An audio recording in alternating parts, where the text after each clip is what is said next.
मित्रांनो, आपण परवा दिवशी बेलमाची जी बाईट घेतली होती, परंतु त्या बाईटमध्ये अनेक बैलगाडी मालकांचं असं म्हणणं आलं की फाट्या तिरक्या आहेत आणि या ठिकाणी फाट्या 8 होत्या आणि त्या फाट्या एक फाटी कमी करून 7च फाट्या केलेल्या आहेत. आणि व्हिडिओच्या माध्यमातून तुम्हाला मी दाखवतो की एकदम जबरदस्त अशा फाट्या झालेल्या आहेत.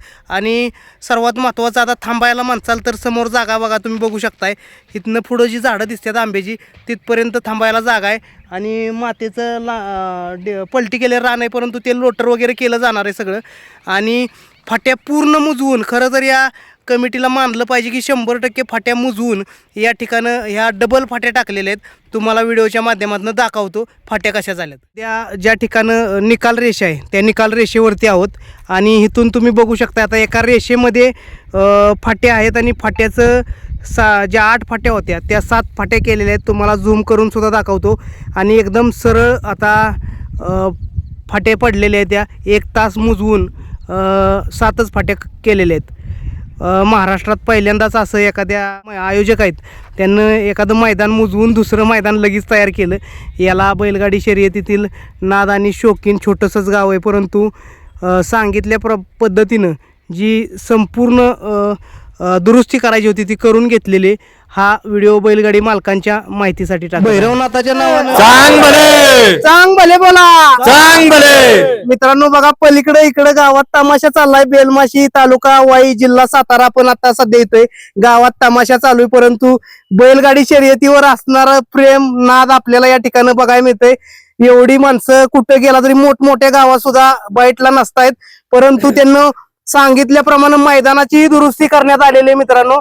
आणि आपण थोडस त्यांच्या माध्यमातून सर्व गोष्टी जाणून घेऊया. दादा नमस्ते. नमस्कार. काय सांगचाल की आज बेलमाचीचं मैदान परवा दिवशी 8 फाट्या होत्या, आता 7 फाट्या केलेल्या आहेत, काय लोकांना सांगचाल? प्रथमतः तमाम बैलगाडी शौकीनांना नमस्कार. बेलमाची तालुका वाई जिल्हा सातारा या ठिकाणी 17 मार्च 2026 रोजी मंगळवार दिनांक 17 मार्च या दिवशी भैरवनाथ देवाच्या यात्रेनिमित्त मैदान आयोजित केलं आहे.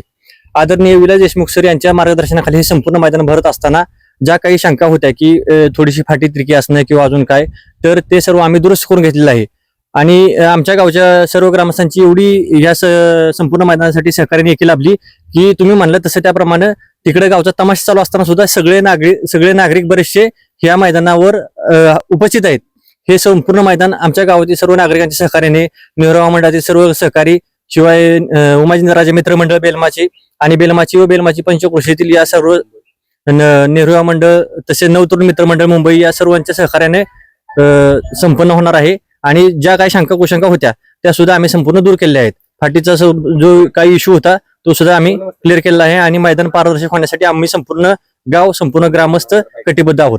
फाटीची तर तुम्ही दुरुस्ती केली, एक बैलगाडी मालकांना काय संदेश द्याल की त्यांच्यासाठी आज तुम्ही तुमची फाटी चेंज केली, 4 पैसे घालवले, काय थोडं सांगताल? अगदी तुम्हाला मनापासून सांगायचं म्हणलं ना तर यात्रेच्या दिवशी डबल मैदान दुरुस्त करणं ही काय म्हणजे सहज शक्य गोष्ट नाही. तरी सुद्धा आमच्या ग्रामस्थांच्या सहकार्यातून किंवा जे अजून बेलमाची पंचक्रोशीले सहकारी नागरिक असतील त्या सर्वांनी यात्रेच्या दिवशी 2 दिवसावर यात्रा असताना सुद्धा मैदान तयार केलं, परत एक वेळ मोडून परत तयार केलं, ही सर्वसामान्य गोष्ट नाहीये.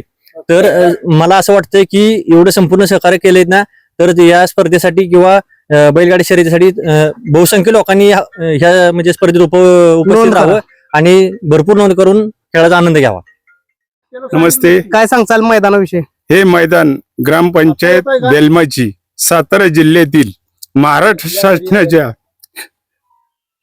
नियोजितून हे मैदान बनवलेलं आहे. सगळ्या बैलगाड्या शौकीनांनी सगळ्यांनी ह्या बेलमाची गावच्या शर्यतीवर उपस्थित राहावी विनंती. जय हिंद. जे चांग बोला चांग बोलला परवा दिवशी आणि त्या मैदानातही बदल केला आणि आज मैदान एक तुम्ही ज्येष्ठ नागरिक म्हणून गावचे काय सांगचाल बैलगाडी मालकांना नोंद करण्यासाठी? परवा वेळाच पैलवान आले होते या ठिकाणी, त्यांनी सांगितलं थोडं क्रॉस मैदान वाटलं त्यांना, त्याप्रमाणे त्यांनी सूचना दिल्या. त्या सूचनाचं पालन करून आम्ही परत लेवल करून सदर मैदानाची परत फाटी टाकल्या. आता एकदम सरळ फाटी झालेल्या आहेत.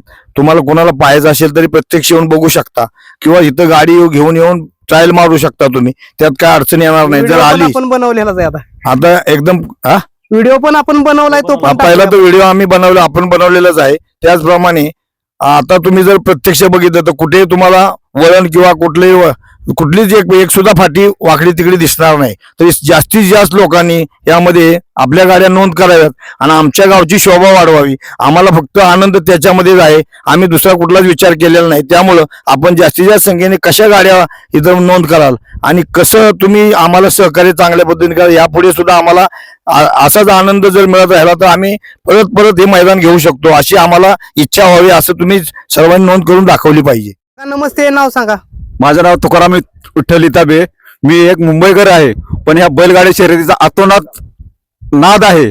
त्यामुळे आम्ही आमच्या मुंबईवाल्यांच्या तर्फे सुद्धा बैलगाड्या बक्षीसाठी अतोनात बक्षीस ठेवलेत आणि त्या बक्षिसाला कुणाही बैलगाडी मालकावर अन्याय होऊ नये ही आमची ग्रामस्थांची इच्छा आहे. गेल्या वर्षी आमच्या गावचं नाव जगभरात झालं, महाराष्ट्रात झालं. त्याबद्दल आम्हाला खूप आनंद वाटला. आम्ही त्या निसर्गाच्या नाळ ह्या चॅनलवरती खूप त्याचा आनंद घेतो. तसेच या वर्षी सुद्धा आमच्या गावचं नाव तुम्ही जगभरात पसरवलं ही आम्हाला आशा वाटते. म्हणून आम्ही एवढा आटापिटा केलेला आहे. खरं तर तुमच्या गावचं का नाही धन्यवाद दिलं पाहिजे. असं कोण फाटी मोडून माझ्या मते पहिल्यांदाच दुरुस्त करून तुम्ही दाखवलं. यात्रेच्या दिवशी सुद्धा फाटी दुरुस्त करून तुम्ही खरोखर दाखवलंय की हा फक्त नादासाठी पैशासाठी नाही. आम्हाला कोणत्याही बैलगाडी मालकावर अन्याय होऊन द्यायचा नाही आणि आमच्या गावचं नाव चांगलं व्हावं हीच आमची इच्छा आहे. आणि सर्व बैलगाडी मालकांना विनंती आहे की बैलगाडी संघटनेच्या पारदर्शक ह्याच्यातून मैदान होणार आहे. आमच्या गावचा नाव फक्त व्हावं ह्यासाठीच आमचा फक्त आटापिटाचा आहे. बहुसंख्येने उपस्थित राहावे आणि आपल्या गाड्यांची नोंद करावी ही सर्व गाडी मालकांना आणि शौकीनांना विनंती. जय हिंद, जय महाराष्ट्र. बघा, आता फाट्या तुम्ही 7 केल्या तर नोंदीचं सुद्धा लिमिटेशन झालेलं आहे. नोंद किती घेतली जाणार किंवा काय? सर्व बैलगाडी मालकांना चालकांना विनंती आहे की पूर्वी आम्ही जे मैदान बनवलं होतं त्या 8 फाट्या होत्या आणि आता आम्ही 7 फाट्या केलेल्या आहेत. तर टोटल बैलगाड्या जवळजवळ 330च बैलगाड्या नोंद होतील. बैलगाड्यांची नोंद चालू झालेली आहे. तरी सर्वांनी लवकरात लवकर नोंद करावी आणि आम्हाला 330 सहकार्य वरती करावे. एकही गाडी घेतली जाणार नाही. 330 गाड्याच्या वरती एकाही बैलगाडीची नोंद घेतली जाणार नाही आणि लॉट आदल्या दिवशी पाडले जातील याची सर्वांनी नोंद घ्यायची. कारण फाट्या 7 असल्यामुळे सीमेला आम्हाला अडचण येईल. बक्षीस जरी आमची 8 असली तरी आम्ही 8वं बक्षीस हे आमच्याकडे न ठेवता आम्ही ते मेगा फाईलमध्ये ऍडजस्ट करून जे बक्षीसधारकांना देणार आहे. तरी मी या बाईटच्या माध्यमातून सर्वांना विनंती करतो की लवकरात लवकर आपल्या गाड्याची नोंद करून आम्हा ग्रामस्थांना तुम्ही लोकांनी सहकार्य करावे ही विनंती. धन्यवाद.